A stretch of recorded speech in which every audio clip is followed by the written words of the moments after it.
দেখুন, আজকে election commission দ্বারা নির্বাচনের নির্ঘণ্ট জারি করা হয়েছে।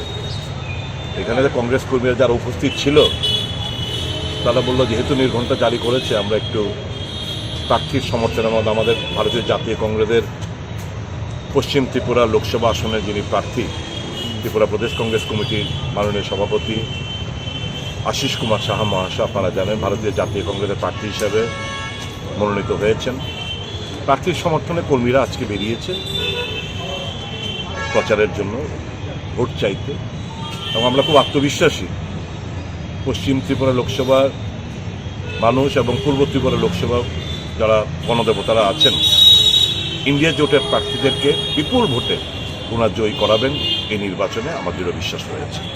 অন্যদিকে শাসক দলের প্রার্থী বিজেপির প্রাক্তন মুখ্যমন্ত্রী বিপ্লব দেব বলছে 1 লাখের বেশি ভোট পাবেন না, এর নিচে পাবেন, সে বিষয়টা কীভাবে?